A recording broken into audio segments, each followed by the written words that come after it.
ಜೈಲಿಗೆ ಹೋದರೂ ಕೂಡ ದರ್ಶನ್ ಸ್ಟಾರ್ಡಮ್ಗೂ ಏನೂ ಕೂಡ ಎಫೆಕ್ಟ್ ಆಗ್ತಾ ಇಲ್ಲ. ಆ ರೀತಿಯಾದ ಮಾತು ಕೇಳಿ ಬರ್ತಾ ಇದೆ. ಡೆವಿಲ್ ಗೆದ್ದಾಯಿತು, ಜೈಲಿನಿಂದ ಬಂದ ಮೇಲೆ ಇವರ ಒಂದು ಜೊತೆ ಅಂದರೆ ಏನಾಗಬಹುದು, ಜನರು ಯಾವ ರೀತಿಯಾಗಿ ರಿಯಾಕ್ಟ್ ಮಾಡಬಹುದು, ನೆಕ್ಸ್ಟ್ ಮೂವಿ ಯಾರ ಜೊತೆ ಅನ್ನುವಂಥ ವಿಚಾರ ಇತ್ತು. ಈಗ ಇವ್ರ ಜೊತೆ ನೆಕ್ಸ್ಟ್ ಮೂವಿ ಅಂತ ಹೇಳಲಾಗ್ತಾ ಇದೆ. ಹಾಗಾದರೆ ದರ್ಶನ್ ಯಾರ ಜೊತೆ ನೆಕ್ಸ್ಟ್ ಸಿನಿಮಾವನ್ನು ಮಾಡ್ತಾ ಇದ್ದಾರೆ, ಆ ಸಿನಿಮಾ ಯಾವುದು, ಅದರ ಹೆಸರೇನು? ದರ್ಶನ್ ಜೈಲಿನಲ್ಲಿದ್ದರೂ ಕೂಡ ಅವರ ಒಂದು ಬೇಡಿಕೆ ಕಡಿಮೆ ಆಗ್ತಾ ಇಲ್ಲ. ಡೆವಿಲ್ ಸಿನಿಮಾ ಬಾಕ್ಸ್ ಏನಿದೆ ಬಾಕ್ಸ್ ಆಫೀಸ್ನಲ್ಲಿ ಒಂದು ರೀತಿಯ ಯಶಸ್ಸನ್ನು ಕಾಣ್ತಾ ಇದೆ. ಬ್ಲಾಕ್ ಬಾಸ್ಟರ್ ಸಿನಿಮಾ ಆಗಿದೆ ಅಂತ ಹೇಳಾಗ್ತಾ ಇದೆ. ಬರೋಬ್ಬರಿ 40 ಕೋಟಿ ರೂಪಾಯಿ ಕಲೆಕ್ಷನ್ ಕೂಡ ಮಾಡಿದೆ ಡೆವಿಲ್ ಸಿನಿಮಾ.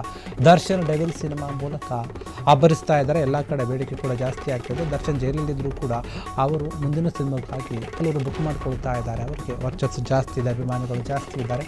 ಸಿನಿಮಾ ಹಿಟ್ಟಾಗುತ್ತೆ ಅನ್ನುವಂಥ ಕಾರಣಕ್ಕೆ ಮತ್ತೆ ಸಿನಿಮಾ ಮಾಡೋಕ್ಕೆ ಮುಂದಾಗಿದ್ದಾರೆ. ಜೈಲು ಸೇರಿದ್ರು ಕೂಡ ಸಿನಿಮಾ ಬಿಡುಗಡೆ ಆಗಿ ಬ್ಲಾಕ್ ಬಾಸ್ಟರ್ ಆಗಿದೆ. ಅವರ ಅಭಿಮಾನಿಗಳು ನೋಡಿ ಖುಷಿ ಪಟ್ಟಿದ್ದಾರೆ.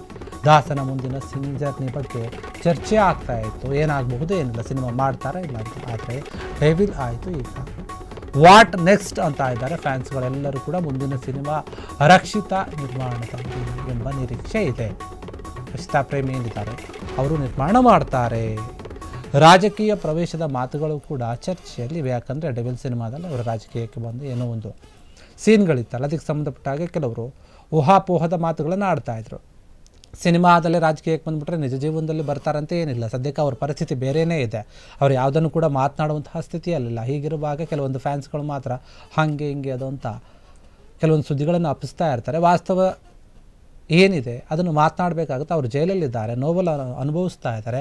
ಅವರು ಹೊರಗಡೆ ಬರೋದೇ ಕಷ್ಟ ಆಗಿಬಿಟ್ಟಿದೆ. ಇನ್ನು ಬಂದು ಸಿನಿಮಾ ಮಾಡೋದಲ್ಲಿ, ರಾಜಕೀಯಕ್ಕೆ ಬರೋದಲ್ಲಿ, ಇದರಲ್ಲಿ ಈ ರೀತಿಯಾದ ಮಾತುಗಳು ದೂರ ಇರುವಂಥದ್ದು. ಆದರೆ ಮುಂದಿನ ಸಿನಿಮಾವನ್ನು ರಕ್ಷಿತಾ ಅವರು ನಿರ್ಮಾಣ ಮಾಡ್ತಾರೆ ಎನ್ನುವಂತಹ ಮಾತು ಕೇಳಿ ಬರ್ತಾ ಇದೆ. ಅದೇ ರೀತಿ ಅಂದುಕೊಂಡಂತೆ ಆದರೆ ಮುಂದಿನ ಸಿನಿಮಾದ ಒಂದು ಹೆಸರು ಕೂಡ ಘೋಷಣೆ ಆಗುವುದು. ರಕ್ಷಿತಾ ಮತ್ತು ದರ್ಶನ್ ತುಂಬ ಒಳ್ಳೆಯ ಸ್ನೇಹಿತರು ಅನ್ನುವಂಥದ್ದು ಇಂಡಸ್ಟ್ರಿಯಲ್ಲಿ ಗೊತ್ತಿರುವಂತಹ ವಿಚಾರ. ಈ ಹಿಂದೆ ಕೂಡ ಅವರು ಸಿನಿಮಾದಲ್ಲಿ ಕಾಣಿಸ್ಕೊಂಡಿದ್ರು.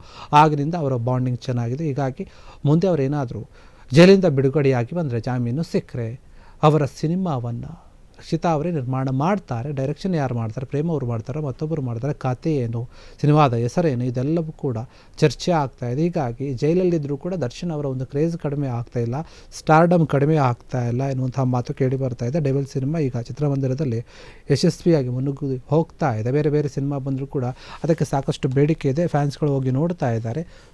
ಈಗಾಗಲೇ ಕಲೆಕ್ಷನ್ ಕೂಡ ಜೋರಾಗಿ ಮಾಡ್ತಾ ಇದೆ. ಹೀಗಾಗಿ ದರ್ಶನ್ ಅವರ ಒಂದು ಕ್ರೇಜ್ ಏನಿದೆ ಇನ್ನು ಕಡಿಮೆ ಆಗ್ತಾ ಇಲ್ಲ ಎನ್ನುವಂಥ ಮಾತು ಕೇಳಿ ಬರ್ತಾ ಇದೆ.